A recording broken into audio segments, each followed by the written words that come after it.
Hi guys, in the last lecture we studied about the torque slip characteristics of induction motor. We first saw the approximations that at low values of slip, that is under running condition when the motor runs from no load to full load, the torque was coming directly proportional to slip. So it has the linear torque slip characteristics. And at high values of slip, that is under starting condition, torque was directly proportional to rotor resistance. That is why at the time of starting the resistance should be high so that the starting torque is high and a motor can easily start. Then we saw the concept of maximum torque and we saw the slip for maximum torque was given by R2 dash divided by under root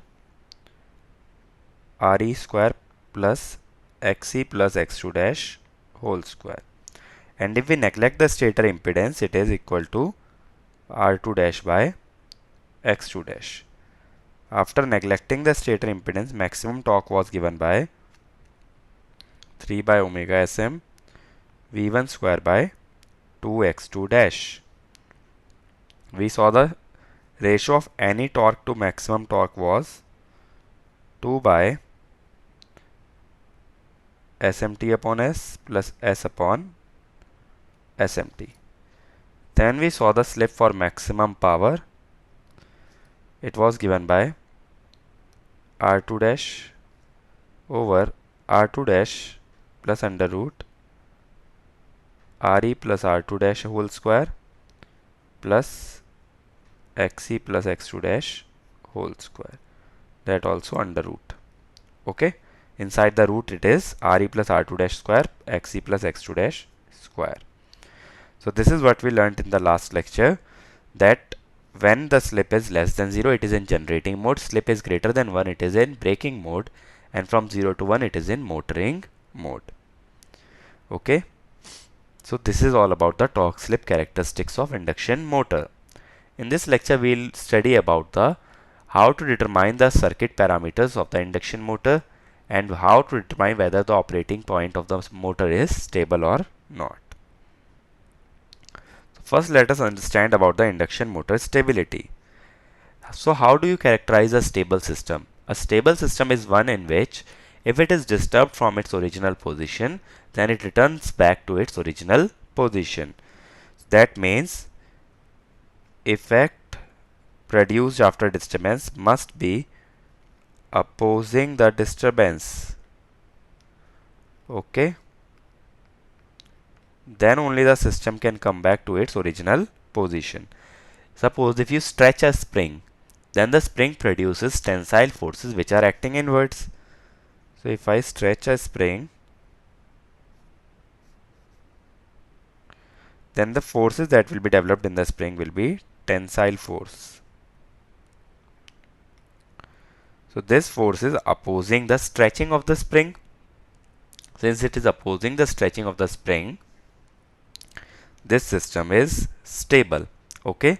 So any such system in control systems, in power system, whenever the effect opposes the cause or effect opposes the disturbance applied to the system, it will be termed as stable. Now whenever we will disturb the operation of the induction motor, the speed of the motor will change.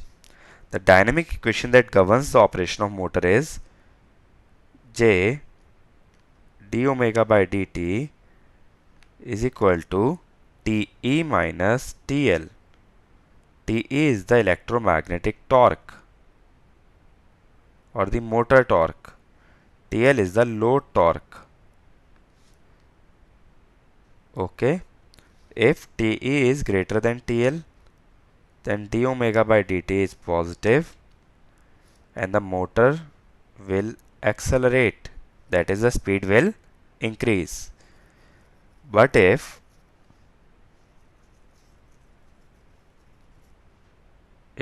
TL is greater than Te, then d omega by dt will be less than 0 and motor will deaccelerate. So now suppose I increase the speed of the motor. Suppose anyhow increase the speed of the motor, then the effect produced in the motor should be as such to oppose this change. That is, it must try to reduce the speed of the motor. And to reduce the speed of the motor, TL must be greater than T. That is, as soon as the speed increases, TL must become greater than T. Similarly, as we decrease the speed, then the effect should be to increase the speed. So TE must become greater than TL. If TE becomes greater than TL, it will try to increase the speed of the motor and bring back to its original value. That is, the effect is opposing the disturbance that we have applied to the system. Okay. Other thing is that if you see in the graph, here OA is the motor starting torque and OB is the load torque. Okay. So here OA represents starting torque, OB represents load torque. Since OB is greater than OA, that means load torque is greater than starting torque. The torque produced by the motor at the time of starting is less than load torque. So that means TE is less than TL. So d omega by dt will be less than 0. So it will try to reduce the speed. Already the speed is 0. It cannot reduce the speed. So it means motor fails to start. Okay. So at any point, if the motor has to start, then the starting torque must be high or it must be higher than the load torque. That is why we prefer the high starting torques. Otherwise, it may so happen if you are starting a heavy load, then the motor may fail to start, which is undesirable.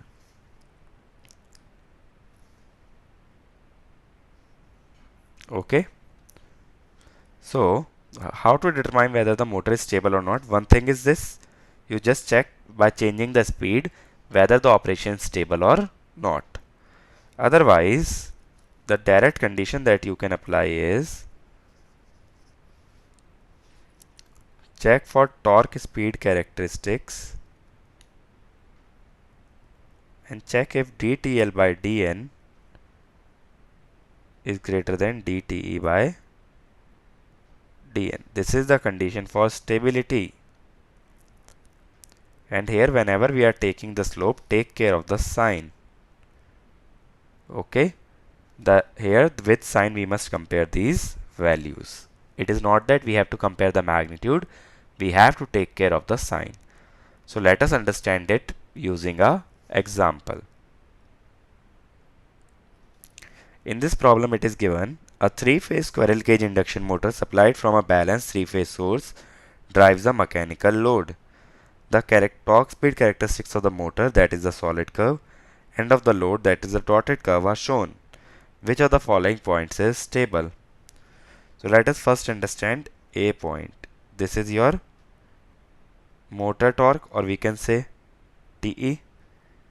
This is my load torque, TL. Now if we wish to determine the slopes, this is the slope of, this will indicate dTL by dN. Okay. And this point will indicate dTE by dN. So we know that slope is equal to tan theta. Higher the angle, higher is the slope. So the angle of dTL by dN is higher as compared to dTE by dN. What I can say is dTL by dN is greater than dTE by dN. So A is stable. Next, let us consider B. In case of B, how the curves look like. The motor curve is like this and the load curve is like this. Okay. Now if we draw the slope, at this point slope will be this angle. At this point the slope will be this angle, theta 1, theta 2. So obviously theta 2 is less than theta 1. Both are negative. So I am saying theta 2 is less than theta 1. Theta 2 is more in negative. That is, if theta 2 is minus 80, theta 1 is minus 60. That is why theta 2 is less than theta 1. I am taking with the sign. That means tan theta 2 will be less than tan theta 1. Theta 2 indicates the slope of TL by Tn, that is dTL by dn is less than dTe by dn. So it means B is unstable. Okay. So A point is stable, B point is unstable. Now usually the general rule of thumb is we mostly consider that the load torque is constant. The motor characteristics are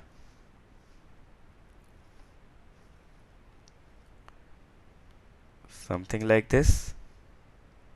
And if we consider load torque as constant, then we have to determine the stable operating point or stable region. If you see, dTL by dn is 0. Okay, that means dTL by dn is 0, that TL is constant with respect to the speed. And we know that for stability, dTL by dn should be greater than dt by dn. Since dTL by dn is 0, the only case in which it is possible is if this dt by dn is negative, that is Te decreases with speed. So in this region Te is increasing with speed, in this region Te is decreasing with speed. So this indicates the stable operating region. This slip is 0, slip is SMT. So region between SMT and 0 indicates a stable operating region where electrical torque decreases with increasing speed. So this is stable, this is unstable. Okay, so we have the two operating regions, one is stable, other is unstable. So that is how we determine the stability of the induction motor. Okay, this is one of the most important concepts in your induction machines. Most of the times you can see a question from the stability. Now to determine the equivalent circuit parameters. What are the equivalent circuit parameters? Series resistance, leakage reactance, core loss resistance and magnetizing reactance. Whenever we draw equivalent circuit, we must have a knowledge of these parameters.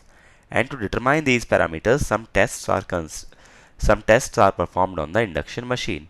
Like in case of transformer, we performed open circuit and short circuit test.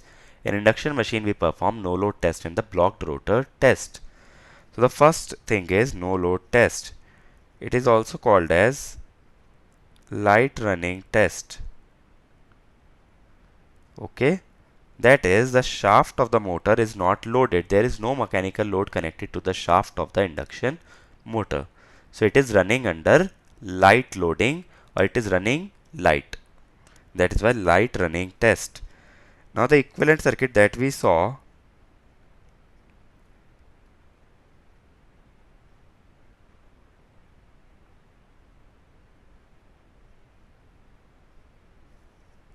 this sort of circuit we saw.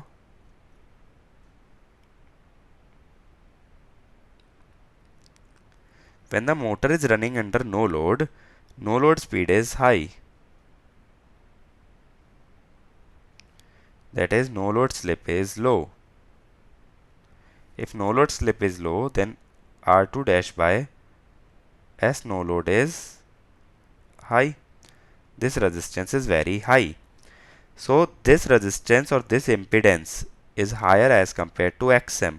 So their equivalent can be represented just as Xm. It is, we are considering that R2 by SNL is almost infinite. So it will be very high as compared to Xm. So the equivalent will only contain Xm. Okay.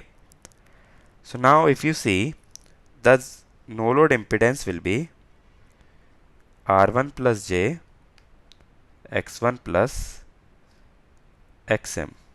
So we can say that the no load resistance is R1, no load reactance is X1 plus Xm. Okay. So that is your no load impedance. Now to determine these parameters, simply what we will do is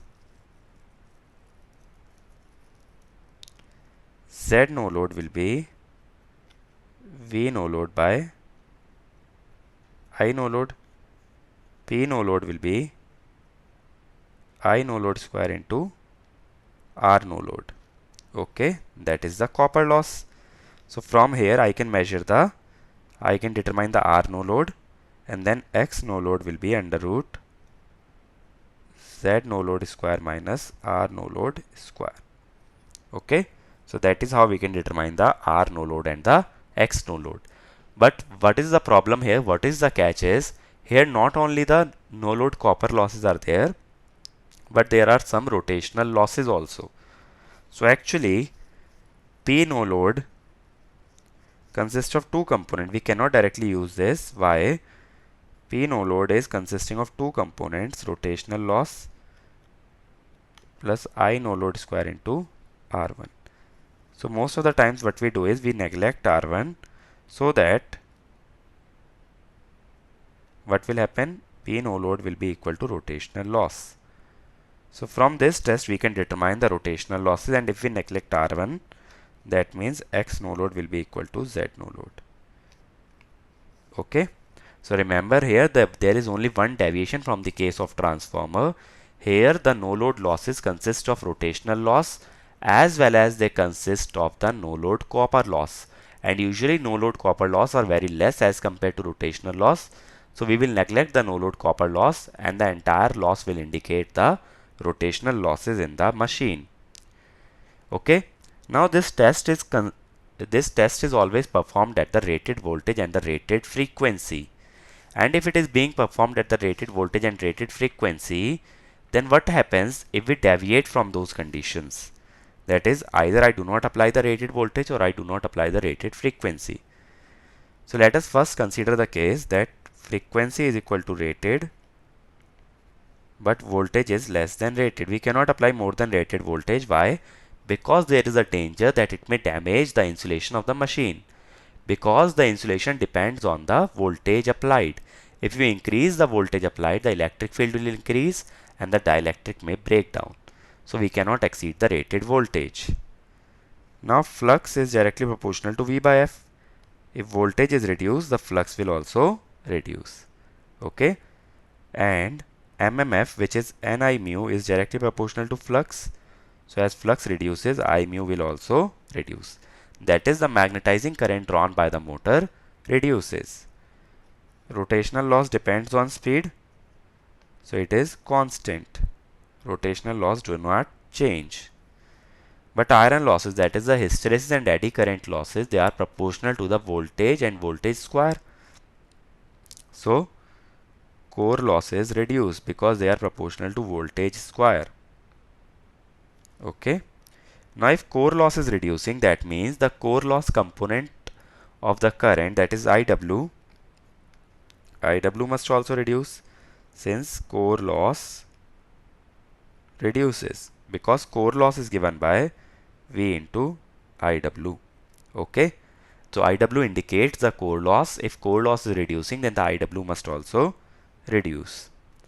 Okay. Then the no load current, which is given by under root IW square plus I mu square, since both currents are reducing, IW and I mu, no load current will also reduce. That means no load copper loss, which is 3 I naught square R1, will also reduce. That is the no load copper loss. This also reduces. That means the reading of the wattmeter. In no load test, the wattmeter reads rotational loss plus no load stator copper loss. So reading of wattmeter will also reduce. And the power factor phi naught, because it is under no load, tan inverse I mu by IW. Since I mu reduces more as compared to IW, or I mu dominates. In case of induction motor, I mu is much larger than the IW. So I mu will always dominate. So I mu will show more decrement as compared to IW. So this decreases. That means cos phi naught increases, or we can say no load power factor increases. These are the effects if we deviate from the rated voltage or we apply a voltage which is less than the rated voltage. Now in the next case, let us consider if F is less than rated and voltage is equal to rated.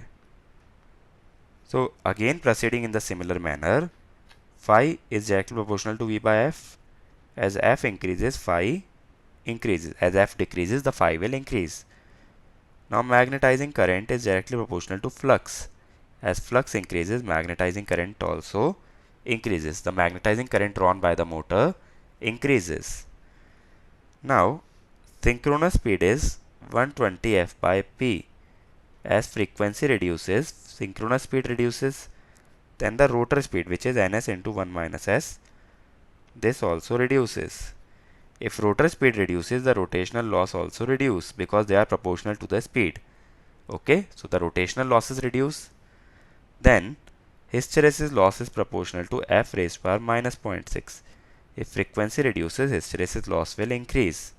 That means core loss increases. If core loss increases, IW, which indicates core loss, will also increase. Then I naught, which is under root I mu square plus IW square. Since both currents are increasing, this also increases. Tan phi naught, which is I mu by IW, will increase because I mu increases and it dominates IW. That means cos of phi naught will reduce. No load power factor will reduce. And the reading of wattmeter will increase because no load stator copper loss 3 I naught square R1 will increase. Okay, that is why the reading of wattmeter will increase. So these are the effects if we conduct the test at less than rated frequency and at the rated voltage. So this is all about your no load test. The other test that we performed in the transformer was the short circuit test, because like here in induction motor, no load test is analogous of the open circuit test. That is why we opened the rotor resistance R2 by S. In case of short circuit test, we call it blocked rotor test. Blocked rotor means we make NR equal to 0. So S will be 1. In that case, R2 dash will be, it will not be very high as compared to XM. That is why we cannot neglect the R2 dash, or we cannot open circuit this branch. Okay. So here we will block the rotor, or we will make the rotor speed to be 0. So the slip will be 1. The impedance measured under blocked rotor test will be voltage measured under blocked rotor test and current measured under blocked rotor test. The resistance measured under blocked rotor test can be written as PBR over IBR square. Here there is no problem of rotational losses because there will be no rotational loss as we have blocked the shaft of the motor. So it is not rotating, hence there are no losses. And the reactance can be calculated as ZBR square minus RBR square. So let us try to determine from the equivalent circuit that what is the value of RBR and XBR. These will be the experimental values, but what are these values in terms of circuit parameters? So if we try to find the equivalent, then we can see that R2 plus JX2 is connected in parallel with XM. So ZBR will be R1 plus JX1 in series with equivalent of XM parallel R2 plus JX2, or we can say R2 dash plus JX2 dash. It is just a matter of notation. R1 plus JX1 R2 dash plus JX2 dash into XM over R2 dash plus JX2 dash plus XJXM. Okay, R1 plus JX1. What I do is I'll replace this by a complete reactance. I will denote this in short lowercase letter x2 dash. We will call it JX2. Okay, x2 is nothing but x2 dash plus xm. Now to determine the equivalent, we must multiply it by its conjugate in both numerator and denominator. So it will be R2 dash JX2 dash R2 dash minus JX2 into jxm divided by r2 dash square plus x2 square. Now to simplify this, it will be r1 plus jx1 plus r2 dash plus jx2 dash r2 dash minus jx2 jxm over r2 dash square plus x2 square. Now if we multiply these terms,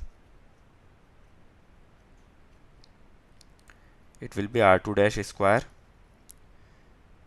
plus x2 dash into x2 dash x2, then it will be j r2 dash then x2 dash minus x2, okay, upon r2 dash square plus x2 square into jxm.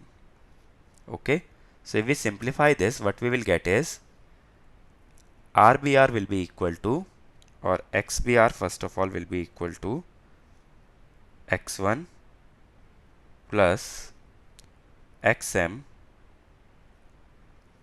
r2 square plus x2 dash into x2 upon r2 dash square plus x2 dash square. I am just taking the imaginary term, which is this, into xm. Okay.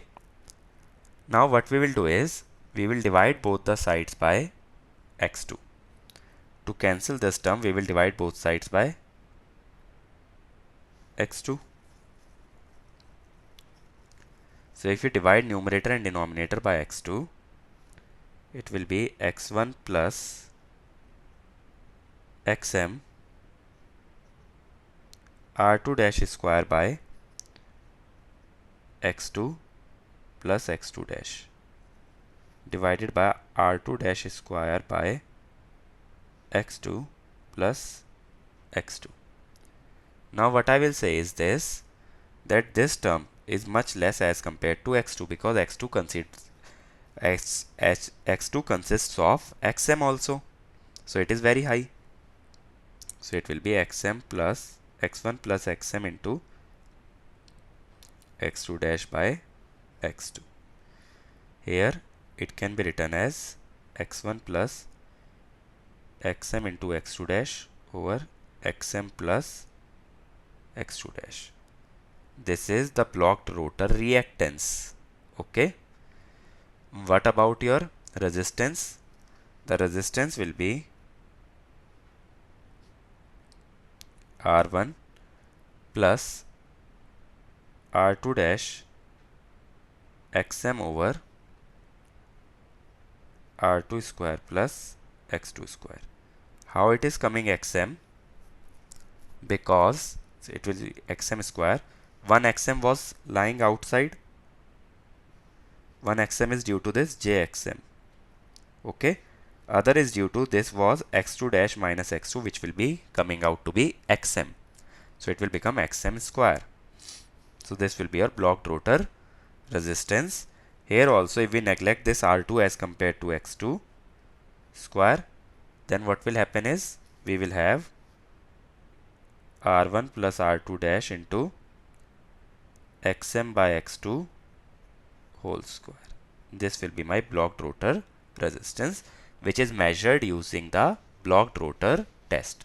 So these are the theoretical values in terms of R1, R2, x1, x2, and what I showed you earlier was the experimental values. Those are determined using the voltage, current, and the power. So that is your blocked rotor test. In most of the cases, if you neglect the stator impedance, then these cases are very much simplified, as these are analogous to the transformer, no load, open circuit, and the short circuit test. Okay, then these are very much simplified. So here the no load test is used to determine the rotational loss in the machine, and the blocked rotor test is used to determine the copper losses in the machine. Okay. So let us summarize what we learned in this lecture. We first studied about the stability, and the condition for stability that we studied was dTL by dN should be greater than dTE by dN. Then we studied about no load test for determination of rotational loss and the equivalent circuit parameter. Here power measured will be equal to rotational loss if we neglect the no load stator copper loss, and here Z no load was V no load by I no load, and there we can measure the X no load. Then we saw blocked rotor test. In this we made the speed to be 0, so slip was 1. Here we determined R blocked rotor, X blocked rotor and Z blocked rotor, okay, from the experimental values. So it was used to determine the copper loss, it is used to determine the no load loss. No load loss may consist of core loss and the rotational loss and the no load stator copper loss, okay. So these are the losses that we can find out using the no load operation of the machine or no load test, okay. In the next lecture we will see what are the problems in the induction motor starting and how we can overcome those problems to start the induction motor. That we'll cover in the next lecture.